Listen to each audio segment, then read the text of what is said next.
Park Sejun was an ordinary human with a dream that was common for most people like him, and he miraculously got a chance to fulfill his dream, but it was in a way that he never expected to. We see a glimpse of his successful life as a farmer in the tower at the beginning of the story. He sends out a talking cat salesman named T to sell magical cherry tomatoes that earn a great price, and then he finishes working with his rabbit friends and enjoys his life as a farmer. But that was not how this story started. It started 10 years ago on Earth, when 99 floored black towers suddenly spawned all over the world. They were a complete mystery until people who had been reported missing emerged from the towers, and they told the world about the tower, a place full of monsters and riches. They could grow as a warrior or a magician in the tower, and as they grew, they could climb up the floors of the tower and earn money. And the most valuable thing they found was a golden ticket that allowed normal people to enter the tower. 10 years after that, the ticket had become very expensive, and Sejun was saving money to buy it. But one day, while returning home from work, he saw the portal that absorbed people into the tower. He jumped into the portal and found himself in a cave that was on the first floor of the tower. He was initially too shocked and disoriented to think rationally, but then he decided to survive till he could get out of the cave. To solve the problem of food, Sejun planted a few of the vegetables he had with him in the cave. His coming here was a mistake, and the tower manager, a dragon, wanted to correct it. The tower manager went out to see Sejun, but it was on a blue moon, a total eclipse that was a monthly event on this floor. Sejun collapsed and never met the manager, but his green onion plants grew to giant size overnight and became a good source of food, fiber,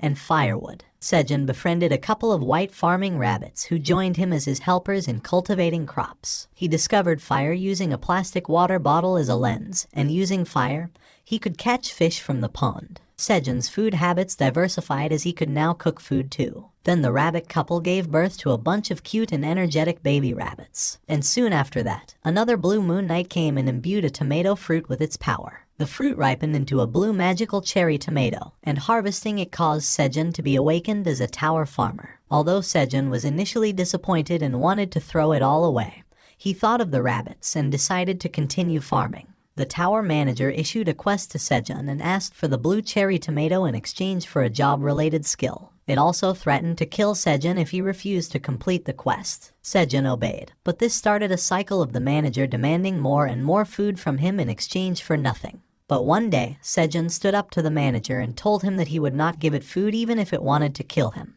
They got into a standoff, and Sejun brought the manager to the point where it was about to apologize. But the situation was resolved soon, and Sejun gave the food to the manager. Now he has 2 job-related skills, sowing and harvest, that help him level up by simply sowing and harvesting crops. On the next blue moon night, Sejun found a blue cherry tomato and a blue sweet potato that were both blessed by the power of the blue moon. He could not control his curiosity and harvested them even though he was almost killed by a monster bear during the last blue moon. The manager demands he gives them to it, but Sejun is able to convince the manager to let him go this time. He eats them instead, and they permanently increase his stats. The sweet potatoes are also ready after that, and Sejun harvests them and then uses their sprouts to plant them for another crop. This gives him the experience he needs to level up, and a new feature called the Seed Store opens. Sejun gets 1 tower coin as a congratulatory reward, and he uses 0.1 tower coin to buy 1,000 carrots because the rabbits want him to grow carrots. Sejun decides to plant the carrot seeds, and someone is watching him from outside the cave. This chapter starts with the husband rabbit and wife rabbit laying on their bellies in front of mounds of soil. They are excitedly chatting about something as their children frolic around behind them. And Sejun watches them from his regular spot too. The rabbits start flirting with each other, and Sejun wonders what has gotten into them recently. He had planted carrot seeds on a patch of land a few days ago, and even though the seeds had not even sprouted yet, the rabbit couple was acting like this in front of the place where he planted carrot seeds. Sejun wonders if they love carrots so much that they spend most of their time daydreaming about them, but he decides to leave them to themselves and take a nap himself. After he wakes up, Sejun plans to pollinate the flowers and cut the green onions. Sejun closes his eye, and a baby rabbit also sleeps with him. But then he notices a buzzing sound whizzing past his ear. Sejun tries to swat away whatever is bothering him without losing sleep. But since nothing changes, he gets up. He is frustrated and says, why did a bug suddenly show up now? But when he looks at the cause of the buzzing noise,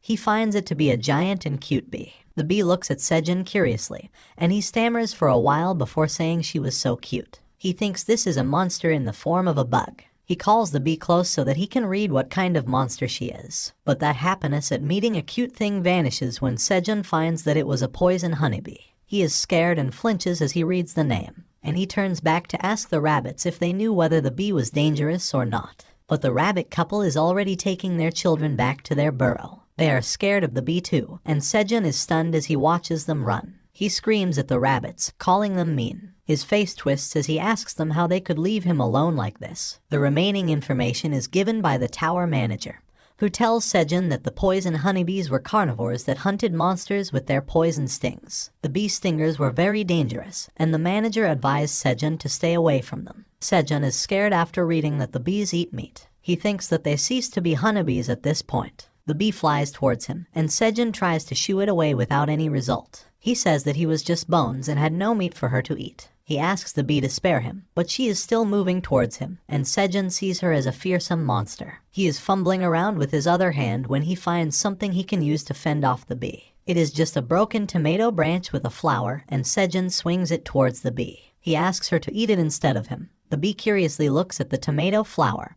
and Sejun is still afraid of her as she moves towards the flower. But when he opens his eyes, he finds that the bee was actually feeding on the flower. Sejun is shocked, but then the bee smiles at him after feeding. Sejun asks the tower manager if he is sure that the bees are carnivores, and there is no reply from the manager. But then Sejun remembers something very basic: bees love nectar. He approaches the honeybee and tells her that if she was hungry, she could feed on other flowers as well. Sejun tells her to eat to her heart's content, and the poison honeybee flies to the flowers happily. Sejun smiles at himself. While he was initially scared, he found something good after all. At this rate, he will not have to artificially pollinate the cherry tomatoes anymore. Then he spots the rabbit family hiding behind his rock. Sejun gives them a scornful glance and says that they ran away because they were worried only about themselves. And he asks them how they still had the nerve to come back. The rabbits try to soothe Sejun's anger by clinging to him and acting cute. And he says that he will not stop being mad at them. But then the poison honeybee returns after feeding.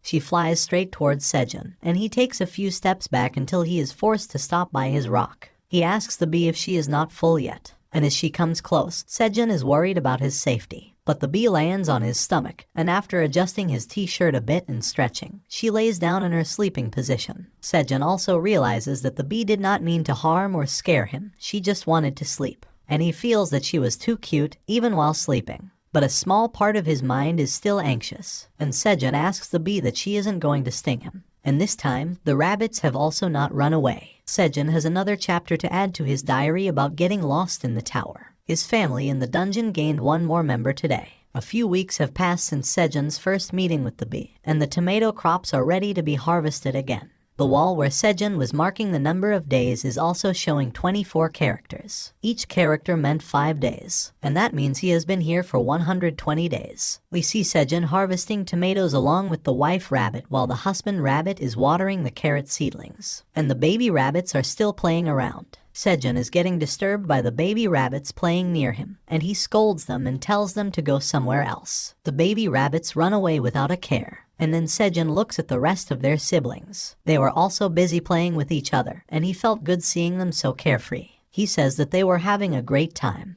And of course, they had to play around when they were still young. And then the poison honeybee also comes to him and sits on his shoulder. Sejun asks her if she has sucked all the nectar for today as she lands. Sejun remembers that several weeks have passed since the poison honeybee came here and became a member of their family. He tells her that it is going to be lunchtime soon. And the bee is also excited about it as she rubs her cheek against Sejun's cheek. Sejun says that the routine of the poison honeybee was fixed. She goes to work in the field in the morning, and that is also when she sucks nectar. And then, in the evening, she returned to the forest outside the cave. And thanks to her, Sejun's workload had decreased. Sejun calls the rabbits, saying that it is time to eat. And they all come running towards him. Sejun thinks that the poison honeybee was probably not going back to her group or her hive. Maybe she did not have a hive. As they are eating, Sejun is holding a roasted green onion stem, and the honeybee is sitting on it. She had started spitting honey a few days ago, and right now, she was doing the same. The honey spreads over the roasted onion stem,